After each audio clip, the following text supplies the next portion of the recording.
Ak by ste mali v jednej vete opísať DNA spoločnosti Rikoch, tak ako by asi znelo? To DNA je v tom, mať produkt, službu a byť schopný ju dodať ku koncovým zákazníkom. Rikoch je silne založený na dlhodobosti a udržateľnosti. To znamená, to sú základné ciele Rikoch, ktoré tam má.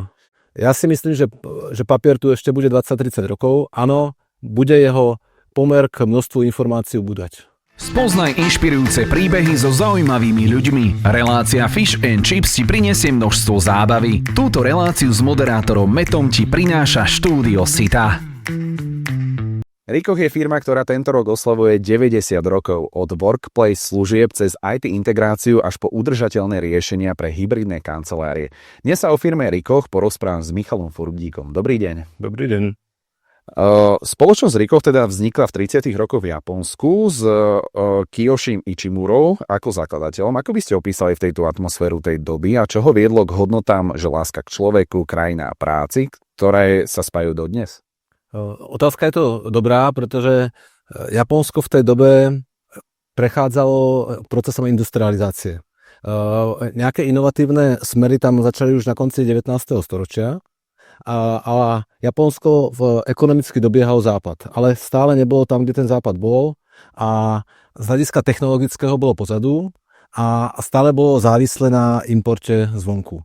A to bola vlastne v tej dobe štátna zakázka alebo potreba posunúť ekonomiku a technológiu na úroveň západu. A v tomto kontexte vlastne vznikali vývojové centrá, startupy v dnešnej dobe, jak my to nazývame, výskumné ústavy a podobne. No a Ichimura bol jeden z tých, ktorý bol úzko spojený s výskumným ústavom, ktorý sa vtedy nazýval Riken. A práve v roku 1936 odčlenením z tohto ústavu vznikol dnešný Rikoch, vtedy ešte pod iným názvom.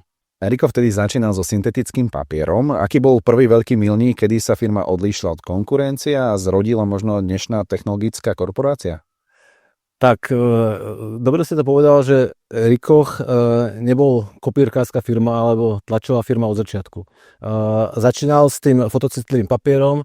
Ďalšia etapa Rikochu ale začínala v tom vývoji v Rikene, bola oblasť optiky, čiže tam sa logicky sa to presunulo k fotoaparátom a až následný krok boli práve kancelárske zariadenia.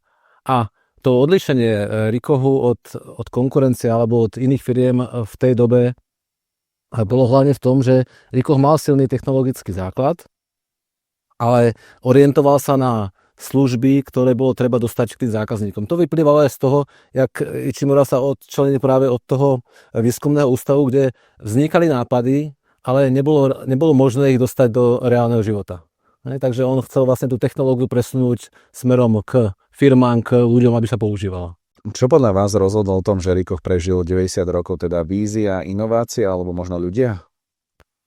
Asi všetko dohromady. Takže jedna z tých vecí bola práve to, že Rikoch bol a je orientovaný na koncových zákazníkov. To znamená, je síce výrobca, ale nepredáva boxy nikdy. Od začiatku to bolo B2B koncept, byť v vzťahu s zákazníkom a poskytovať mu služby. A poskytovať ich tam, kde tá služba potrebná. To znamená, nie posielať z fabriky niečo, ale byť blízko tým zákazníkom. A na to potrebujete tých ľudí. Bez toho to nejde. A byť v mieste. Preto sme aj v Rikoch na Slovensku, v Čechách a v okolí. Nielen v výrobných závodoch v Japonsku alebo v Číne. V histórii Rikochu boli aj prelomové akvizície, ktoré považujete za také kľúčové z pohľadu smerovania značky? Tak boli dve, ktoré súvisia práve s tým byť blízko tým zákazníkom alebo spotrebiteľom. Jedna bola v Amerike akvizícia spoločnosti Icon, obrovský distribútor a poskytovateľ služieb v oblasti tlače, vtedy silný partner z Canonu. A potom na prelome roku 2000 to bola akvizícia v Európe skupiny NRG a to bolo podobné. Vlastne kúpili firmu, ktorá je a poskytuje lokálne služby. To znamená, má vlastný servis, obchodníkov, konzultantov a podobne. Takže to bola tá prvá časť. A potom to boli technologické akvizície. Prvá taká väčšia alebo významná, ktorá súvisí s tým, čo Rikoch vyrába a poskytuje teraz, bola Hitachi Printing Systems a následne to bolo akvizícia Infoprint divízie od IBM. A tam sa Rikoh dostal v oblasti produkčnej tlače o level vyššie. Je niečo z prvej éry Rikohu, čo by si najradšej preniesli do dnešného rýchleho digitálneho sveta?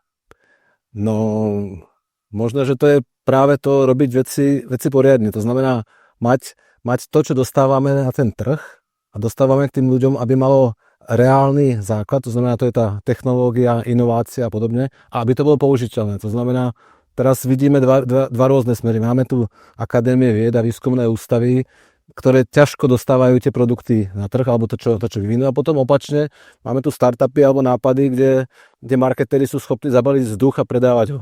A to sú smery, ktoré mne nie sú veľmi blízke. To znamená, ten silný základ v tomu mať vlastný vývoj, výrobu a potom to byť schopný aj komercializovať je dôležitý. Rikoh si aj mnohí spájajú s kopírkami. Ako by ste dnes jednou vetou opísali, čo Rikoh v skutočnosti robí? Tak Rikoh a kopírky už je v zásade dávno preč, by som povedal, ale ono to nie je až tak dávno. To znamená, Rikoh je v súčasnosti poskytovateľ dokumentových služieb a digitalizácie, povedzme v kancelárskom prostredí. To je tá jedna, možno hlavná noha. Ktoré možno technologické oblasti sú pre vás kľúčové? IT služby, AV systémy alebo digitalizácia procesov? Tak a to môžeme ísť hlbšie do toho, čo som povedal predtým. To znamená, jedna tá noha alebo časť sú služby v kancelárii a to sú tie tlačové, ktoré v dnešnej dobe nazývame nejakým moderným spôsobom MPS, Managed Print Services. To znamená, nepredávame tie zariadenia len niekomu, aby niekto mal tlačiareň, kopírku, multifunkciu, skener a podobne, ale poskytujeme to formou služby tak, aby zákazník mal to, čo potrebuje z pohľadu týchto základných potreb, to znamená kopírovanie, tlač, prípadne ešte historicky faxovanie, skenovanie. A k tomu je napojený nejaký software. Takže to je jedna časť. Druhá časť je tá produkčná tlač. To vlastne vzniklo po tej akvizícii Hitachi a IBM, Infoprint, kde dodávame zariadenia a technológiu pre digitálne tlačiarne. To znamená pre tých, ktorí sa tým živia. To znamená tlačia kalendáre, fotoknihy, obrovské množstvo dokumentov. Takže to je druhá časť. A tretia je práve to, že tá tlač ustupuje, to všetci vidíme, to sa určite možno opýtate, by som tak typoval, ale dochádza k digitalizácii. Vlastne dokument ako nositeľ informácií, ten stále existuje a ich množstva rastú. A k tomu, aby ste to spracovali v dnešnej dobe, potrebujete software. Takže to sú ďalšie nohy, ktoré sa k Rikohu dostali po akvizícii firiem ako DoQware alebo Exxon Ivy. Takže to je o dokument management systémoch, workflow, business process managemente. Keď si myslíte, že ten print tak úplne zmizne? Keď som bol na vysokej škole, tak koncept bezpapierovej kancelárie už bol hotový a myslel som si, že za 2 roky už bude po ňom. Nie, ten print alebo tá tlač v kanceláriách skutočne ubúda, je to logické, nepotrebujeme ju. Ale sú konzervatívne segmenty, ako je štátna správa, financie, zdravotníctvo, alebo aj výroba, kde ten papier bude ešte za 10 rokov, možno za 20. A potom sú smery práve tie v tej produkcii, kde je boom fotokníh, to znamená, to, čo si nevieme ani predstaviť, tak fotoknihy sa tu produkujú a papier existuje. To znamená, ja si myslím, že papier tu ešte bude 20-30 rokov. Áno, bude jeho pomer k množstvu informácií ubúdať, alebo ubúda. Akvizície ako Exxon Ivy, DoQware či Pure AV, čo priniesie Rikoh v rozširovaní know-how? Tak tie prvé dve, Exxon Ivy a DoQware, sú v oblasti dokument managementu a obehu dokumentov ako takých. To znamená, to úzko súvisí s tým pôvodným tlačovým biznisom, to znamená aj logicky, že keď máte multifunkčné zariadenia a skenery, ktorými ten papier alebo tá digitálna informácia vstupuje potom do systému, tak k tomu ste schopní dodať riešenia, ktoré s tým digitálnym dokumentom pracujú. Takže toto know-how Rikoh získal hlavne po týchto akvizíciách, pretože keď si ho budujete ručne a po svojom postupne, tak to trvá. Akvizícia je rýchly vstup. Takže to je jedna časť. A akvizície typu Pure Ivy, alebo ich bolo viacero, Technotrend v Španielsku, v Nemecku Datavision, sú z oblasti audiovizuálnej techniky alebo communication services. A zase, my sme sa v tom momente stali hráčom v oblasti AV v strednej Európe alebo v Európe ako celku. To znamená technologické know-how a byť schopný doručiť v tej oblasti to, čo je požadované. Ako Axonai vymení automatizáciu v projektu ako napríklad ČSOB či Kooperativa? Tie zmeny môžu byť zásadné. To znamená, nasadenie produktov Axon Ivy v akomkoľvek korporátnom prostredí znamená zásadnú zmenu na pohľad fungovania firmy aj prácu s dokumentami. Ako sa mení rola Ricohu z výrobcu techniky na poskytovateľa integrovaných riešení, teda viac globálny alebo lokálny rozmer? Tak ono to súvisí s globálnym rozmerom a s tou históriou. To znamená, to bolo od začiatku v DNA Ricohu, to znamená poskytovať služby v mieste. To znamená mať nejaký základ, to znamená, to sú ten vývoj, výroba a tie závody a tú službu poskytovať na konci. To znamená, my si to len musíme uvedomiť, že Ricoh je vlastne zároveň výrobca nejakých produktov, ale to, čo poskytuje na tom trhu, tam pôsobí ako integrátor, to znamená poskytovateľ riešení a je jedno, aké produkty do toho používa. To znamená, je taký paradox, že aj v oblasti tlače, kde máme silné produkty, multifunkčné zariadenia, skenery, tak do veľa projektov dávame produkty iných značiek, možno to nazvať od konkurencie, práve preto, aby sme vyhovorili tým zákazníkom, aby sme nastavili tú službu tak, aby vyhovovala tomu zákazníkovi. Dá sa vyhovieť všetkým zákazníkom, ktorí za vami prídu, alebo im hľadáte nejaké externé riešenia? To s tým súvisí práve, že áno, v prípade, že nie sme schopní toho zákazníka pokryť vlastnými produktami a službami, tak pracujeme s partnerskými produktami, či sú to softverové firmy, alebo dodávateľia, alebo skutočne aj tie hardverové produkty. Ako dlho ako dlho vám trvá akože dodať potom a uspokojiť toho zákazníka? Tak je to pomerne individuálne. My sa sústredíme na stredný a vyšší segment, a keď to poviem zjednodušené projekty v oblasti tlače od nejakej prvej diskusie po ukončení tej implementácie trvajú niekde pol roka, rok. Podobne to je v oblasti dokument managementu, pokiaľ tie projekty sú relatívne jednoduché, tie komplikovanejšie sú vlastne na roky. Vlastne v momente, ak začnete implementovať nejaký paperless projekt, tak to nerobíte s tým, že teraz idem niečo len zdigitalizovať. Postupne si tam priberáte a chcete vlastne digitalizovať celú agendu všetkých dokumentov, ktoré máte, starať sa o ne a prípadne tú agendu zlepšovať. My to vieme aj u nás interne, takisto sme vo firme začali digitalizovať, nepoužívame papier na faktúry, zmluvy a podobne a v zásade to je nekonečný proces. Čiže odhad 1 rok? 1 rok od prvého kontaktu po implementáciu tých jednoduchších projektov. Ktorý inovačný projekt z posledných rokov vás najviac zaujal? Projektové množstvo, niektoré sú veľké, niektoré menšie, ale spomínal ste Kooperatívu na Slovensku, kde sme zahájili projekt práve bezpapierovej kancelárie, kde v súčasnosti prebiehajú analýzy, takže tam sme niekde v tej prvej časti, ten projekt je trošku dlhší.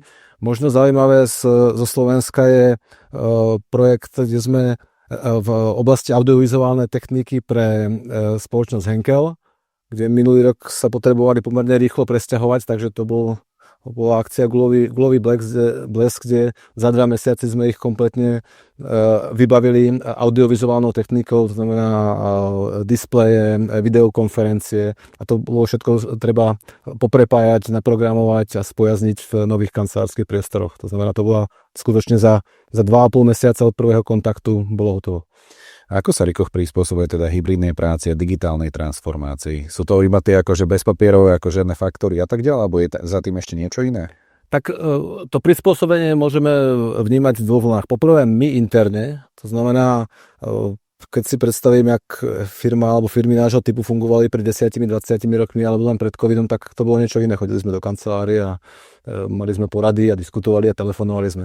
Tá doba je úplne iná, to znamená, funguje hybridný režim, to znamená, je v zásade jedno, kde sa ľudia pohybujú, niekedy je fyzický kontakt potrebný, niekedy stačí videokonferencia, niekedy naopak človek potrebuje mať kľud, ale musí mať k tomu tie nástroje. A tým sa dostávame k tomu, čo sami používame a navrhujeme našim zákazníkom. To znamená jedna vec, celú agendu a všetky dokumenty mám zdigitalizované, mám k tým prístup, to znamená ideálne sú niekde v nejakom cloude alebo v zabezpečenom priestore a potom mám nástroje na to, aby som mohol na diaľku alebo aj v tej kancelárii fungovať s tými istými prostriedkami. To znamená, mám videokonferenčné systémy kvalitné, s kvalitnou kamerou, ozvučením. To znamená, nie je to, že mi tam niekto niečo šumí a vlastne sa nie som schopný s niekým dohovoriť. Tá technika k tomu je nevyhnutná. Čiže technika je základ pre tie firmy, aby akože potom aj uspeli, či ako to vy považujete? Áno, možno povedať, že technika je základ, ale nie je to tá postačujúca podmienka. To znamená, kým len nasadíte techniku, ktorú niekto nevie používať, je komplikovaná, je zle naimplementovaná, tak ani drahá super technika vám nepomôže. A vy to viete, ako možno odhaliť, že tá firma, ktorá pred vami tam bola, tak to neurobila správne? Odhalíte to najlepšie tým, že ten zákazník alebo tí ľudia to nepoužívajú. To je asi najjednoduchšie. To znamená, máte techniku, vidíte množstvo vecí a pokiaľ sa nepoužíva, tak je tam zbytočná. Dá sa hovoriť o udržateľnej inovácii, ako je váš program 3R? Dá. A tá inovácia musí byť sústavná. Samozrejme, nie vo všetkých oblastiach je možné len stále inovovať a napredovať a musí byť v súlade s nejakou ekológiou alebo s ekologickým rozmerom a efektivitou. Áno, niektoré projekty je pomerne ťažko uživiť, ale my sme sa už tiež v Rikohu naučili, že napríklad recyklácia produktov, tiež ten hardware niekde musí skončiť. Pokiaľ by sa robila vo výrobných závodoch alebo niekde, tak je neefektívna. Prevázať to cez pol planety, tam a naspäť nedáva zmysel. To znamená, napríklad recyklácia, repazácia zase v lokálnych centrách dáva zmysel, pretože my sme schopní ten produkt zase vrátiť na trh plne funkčný s minimálnym ekologickým dopadom. Čiže znižujete tým pádom aj náklady a emisie? Áno, je to presne tak. Rikoch je silne založený na dlhodobosti a udržateľnosti. To znamená, to sú základné ciele Rikoch, ktoré tam má. Čo bude to ďalšou veľkou vecou? Teda nová multifunkcia s profiskénerom alebo platforma Rikoch Spaces na rezerváciu monitoring priestorov? Tak nová multifunkcia s profiskénerom tu už máme, tu v súčasnosti máme a je to jeden z ďalších takých drobných milníkov Rikoch a práve to vzniklo po akvizícii PFU, čo boli skenery Fujitsu. Takže to je novinka, povedzme, konca minulého roku, tohto roku. A presne tak v oblasti komunikačnej techniky alebo audiovizuálnej v súčasnosti máme produkt Rikoch Spaces, softwarový produkt, ktorý slúži na rezerváciu meeting roomov, pracovného priestoru, parkovania a podobne. A na tento rok očakávame novinku, ktorá má výsť z vlastného vývoja, že tento produkt sa stane tým, ktorý monitoruje všetky kancelárske zariadenia pripojené a bude schopné ich spravovať a manažovať. Ako Rikoch pomáha s paperless, napríklad do takých ako kooperatíva, prípadne v štátnej správe alebo kdekoľvek inde? Tak jak pristúpiť k odbúravaniu papieru je samozrejme množstvo. Začína sa tým, že vlastne netlačíme to, čo nie je nevyhnutné tlačiť. To znamená, veci, ktoré mám digitálne, nepotrebujem ich tlačiť. Neposielam si na tlačiareň množstva stránok, ktoré potom nepoužijem a podobne. Takže to je jedna strana. Druhá strana je tá, že tam, kde papier vznikol, tak nebudem si z toho robiť ďalšie množstvo kópií a posúvať to niekde po firme. To znamená, aj tie zariadenia, aj tie naše riešenia umožňujú vstup toho papieru s digitalizáciou a v tom momente ho ten papier nepotrebujem a pracujem s tým papierom v rámci nejakého workflow a archivujem ho.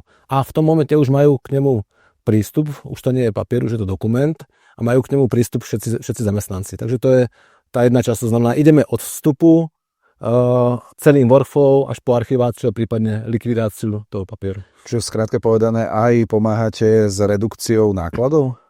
Áno, určite. To s tým súvisí. A samozrejme tú redukciu môžete brať z rôzneho hľadiska tým, že menej tlačím a menej papieru, ale zabere mi to hlavne menej času. To znamená, tá efektivita pracovná je výrazne vyššia.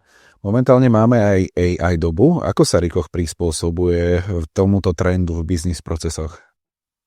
Tak zase sú oblasti, ktoré sú skôr ako internet, to znamená náš service desk, helpdesk sa snaží etablovať a využívať nástroje AI, ale možno taký jednoduchý prípad z toho vstupu toho dokumentu alebo toho papiera do systému, to znamená systémy, ktoré rozpoznávajú text, znaky alebo obraz. To znamená nielen, že sme schopní naskenovať ten dokument a nejako zaradiť a zaindexovať, ale AI rozpoznávacie systémy sú schopné ho celé prečítať, porozumieť mu a podľa toho ho správne zaradiť alebo ho prípadne poslať tomu, komu takýto dokument patrí. A obrovská výhoda týchto nástrojov je v tom, že nie sú viazané len na konkrétny jazyk, ale sú v zásade univerzálne. To znamená, sme schopní digitalizovať samozrejme z nemčiny, angličtiny, čeština, slovenčina, rozpoznávate diakritiku, ale aj z jazykov ako je čínština, japončina a podobne. A teda ako vidíte konkurenciu schopnosť Rikoch na slovenskom trhu proti globálnym hráčom cez lokálnu podporu? Predsa spomínate, sú to aj iné trhy, tak ako sa vám to darí? Tak v zásade Rikoch má k tomu ten prístup, jak sme sa o tom bavili. To znamená, máme nachystané portfólio produktov a služieb, ktoré je globálne, ale na jednotlivé trhy aplikujeme to, ktoré dáva zmysel. To znamená, na Slovensku sme si vybrali z toho portfólia to, čo je a má šancu na úspech na slovenskom trhu. A to je vlastne možnosť prežitia, pretože variť tu produkty, ktoré dávajú zmysel v Amerike, kto by si to kupoval, kto by to používal, ne? Kam sa podľa vás posunie kancelársky svet o 10 rokov? Bude ešte možno nejaká tlačiareň alebo boom display? Ako spomínali ste, že asi v tom v štátnom sa to nezmení, ale v bežnom používateľskom? Asi máte pravdu, to znamená, nejaké multifunkčné zariadenia asi ostanú aj v tých firmách, ale skutočne to bude jedno zariadenie na nejakú veľkú pracovnú skupinu na poschodí a podobne. To znamená, v zásade už teraz vidíme, že lokálne tlačové zariadenia ubudli a ostáva ich menej a menej. To znamená, ten pomer, ja by som odhadol, že bude jednak 10. A nebude to nič nosné pre tú kanceláriu. Proste je to doplnkové zariadenie. A keď sa ešte tak pozrieme, toto bol taký ten business segment, ale v podstate máte teda aj zamestnancov. Tak ako Rikoch podporuje rozvoj talentov u vás vo firme? Tak je niekoľko vecí. To znamená, Rikoch, a to je zase možno trochu výhoda tej korporácie, má zabehnuté systémy vzdelávanie a rozvoja talentov alebo následovníkov. To znamená, jednak sú to vzdelávacie programy alebo e-learning interný, ktorý je dostupný pre všetkých obchodníkov, technikov, back office a podobne. A potom sú to špecializované vzdelávania pre jednotlivé oblasti, konzultanti v oblasti DMS alebo niečoho ďalšieho. Takže to je tá oblasť vzdelávacia. A potom sú to veci, kde sa snažíme dávať šancu ľuďom, ktorí sú ako keby juniorní alebo mladí, aby naskočili do oblasti, v ktorých sa doteraz nepohybovali. To znamená, to je tiež určite šanca pre mladých, aby sa ukázali. Na druhú stranu samozrejme je to pod nejakým dozorom, povedzme. A aká je podľa vás atmosféra celkovo v Rikohu? Tam, kde ste u vás v ofisoch, je to také priateľské ako v nejakom startupe, pomáhate si, alebo ako z toho pohľadu vášho to vidíte? Tak samozrejme, firma už existuje množstvo rokov, ale v zásade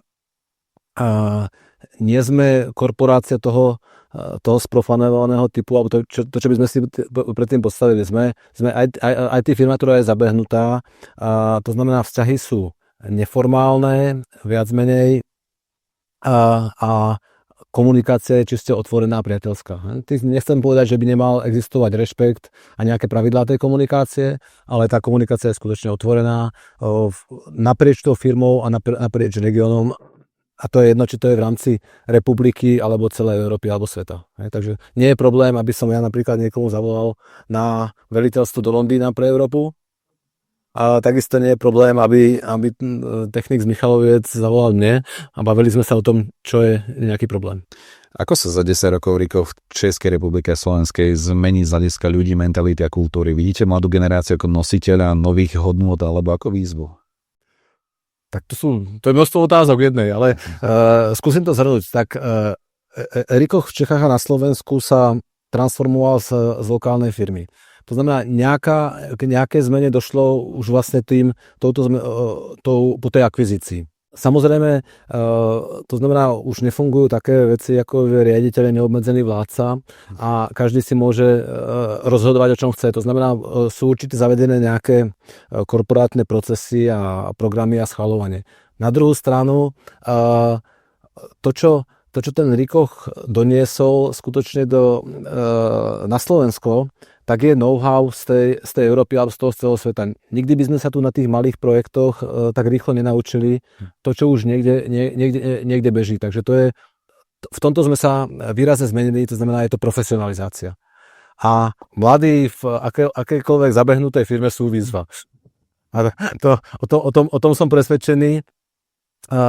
Pamätám si, že ja som bol určite výzva pre akúkoľvek firmu, pre ktorú som pracoval, a na druhú stranu bez tých mladých by to nešlo. To znamená, aj keď máte v týme 10 seniorných manažerov, všetci chcú robiť, snažia sa, tak počase sa ich inovatívne nápady vyčerpajú. To znamená, vždy tam potrebujete tú čerstvú krv, ktorá to pohne niekde ďalej. Ak by ste mali v jednej vete opísať DNA spoločnosti Rikoch, tak ako by asi znelo? Ťažká otázka. Ale možno, tu by som sa možno vrátil k tej histórii. To znamená, stále to DNA je v tom mať produkt, službu a byť schopný ju dodať ku koncovým zákazníkom. A možno inovácia a vízie do budúcna, kde sa možno vidí tak rýchlo o 10 rokov? To je zvyčajne taká obľúbená otázka všetkých HR-istov, keďže a kde sa vy vidíte o 5 rokov? Tak povedzte, kde sa vy vidíte o 10? V Karibiku? Alebo na horách? To je áno. Nie, keby sme to zobrali k tej firme, tak to súvisí s tým, čo sme sa bavili predtým. To znamená, firma sa posúva od papieru k digitálnemu dokumentu. Ten trend je jasný.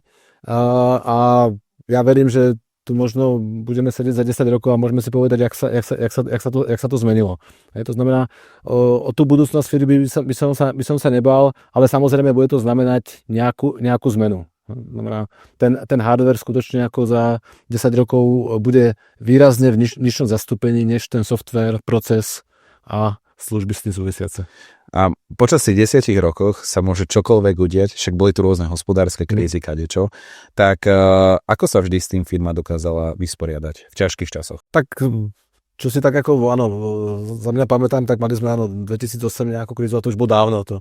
Ale obdobie pandémie nebolo až tak dávne, a k tomu ja môžem povedať, že aj v tomto období sme tu dokázali prežiť a nebyť v strate, by som to povedal. Hej. Pretrpieť to. To znamená, jasne, sú to ťažké doby, ale tým, keď máte dobre nastavený aj obchodný model, tá firma je flexibilná a nefunguje na základe transakčného predaja, že niečo predávam a keď sa to zastaví, tak som skončil, tak je schopná prežiť pomerne dlhú dobu aj v tých ťažkých obdobiach. Mojím dnešným hosťom bol Michal Furdík z firmy Rikoch. Ďakujem, že ste prišli. Ďakujem.